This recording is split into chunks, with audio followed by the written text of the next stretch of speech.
Mirëmëngjes të gjithëve, po fillojmë edicionin e parë të lajmeve për ditën e sotme. Negociatat historike direkte për paqen në lindjen e mesme kanë përfunduar pa marrëveshje. Zëvendës presidenti Shahbaz Ghidi Vance ka thënë se negociatorët amerikanë po largohen nga Pakistani pasi nuk arritën një marrëveshje me Iranin pas 21 orësh bisedimesh. Duke folur në një konferencë për shtypën nga Islamabad i Pakistanit, Ghidi Vance tha se Irani ka zgjedhur të mos pranoj kushtet tona.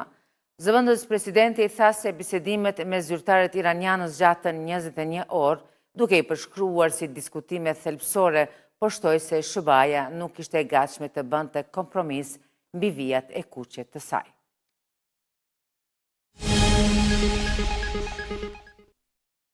Përderisa por rrjedha fati shtesë prej 34 ditësh si rrjedhoi vendimit të fundit të kushtetuesës për zgjedhjen e kreut të shtetit, edhe kjo javë po përmbyllet pa ndonjë parafrim qëndrimësh. Intensifikim të takimeve janë paralajmëruar për javën që vjen, ndërkohë që kanë mbetur edhe 16 ditë deri në skadimin e afatit kushtetues. Nëse kreu i shtetit nuk zgjidhet deri më 28 prill, kuvendi rrezikon shpërndarjen automatike dhe shkuarjen në zgjedhje të parakohshme. Nga këndvështrimi i njohësve të fushës, shkuarja në zgjedhje post kostos financiare mund të shënojë ngecje në ecjen tutje të politikave zhvillimore të vendit.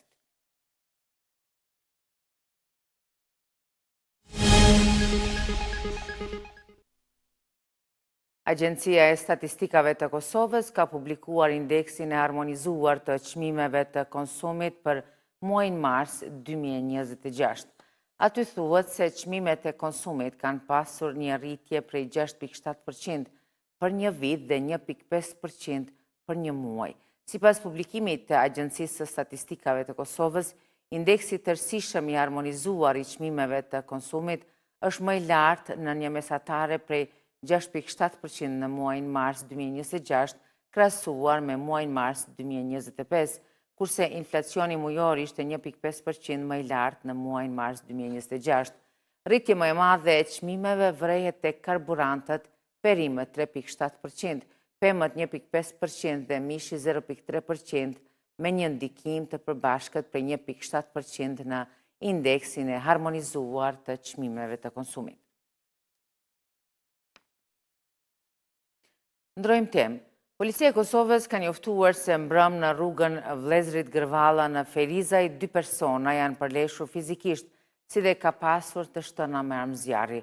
Sipas policisë, një person ka pësuar lëndime trupore si pasojë e përleshjes, por jo nga arma e zjarrit, ndërsa në vendin e ngjarjes është gjetur dhe sekuestruar një armë zjarri si dhe 3 gëzhoja. Zëdhënësi i policisë e Kosovës për rajonin e Ferizajt Kanun Veseli njoftoi se një person është shoqëruar në stacionin policor, ndërsa i dyshuari tjetër është arrestuar pasi që kishte njoftuar se do të dorëzohej në polici.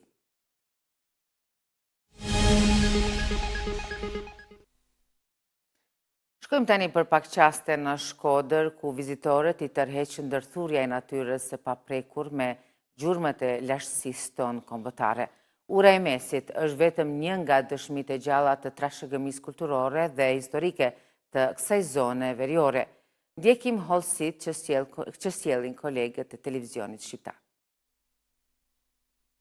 Ura e Mesit është një ndër monumentet më të veçanta kulturore në zonën e Shkodrës, e cila tërheq çdo ditë një numër të madh vizitorësh të huaj. Turistët që ndalojnë në këtë destinacion mbeten të manitur nga ndërthurja natyrës së paprekur me bukurinë e rrallë të urës qindra vjeçare.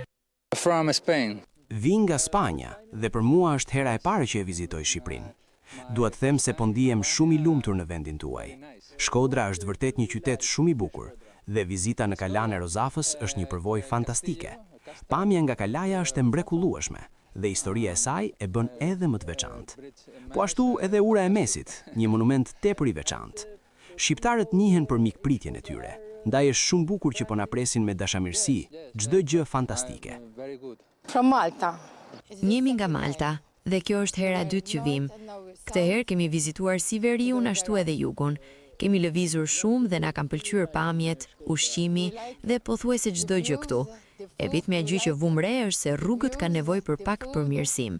Në përgjithësi, njerëzit janë shumë mikpritës dhe po e shijojmë shumë qëndrimin ton. Nga këtu do të shkojmë për të vizituar Alpet. vendi juaj ofron shumë mundësi për të bërë turizëm. Ura Mesit mbetet një dëshmi e gjallë e trashëgimisë kulturore dhe historike të zonës së Shkodrës, duke vijuar të tërheqë vizitorë nga e gjithë bota, e ndërthurur në mënyrë harmonike me natyrën përreth. Kjo urë jo vetëm që ruan vlerat e së shkuarës, por edhe promovon potencialin turistik të veriut të Shqipërisë. Do që të lajmet në RTK, faleminderit për vëmendje, mirupafshim.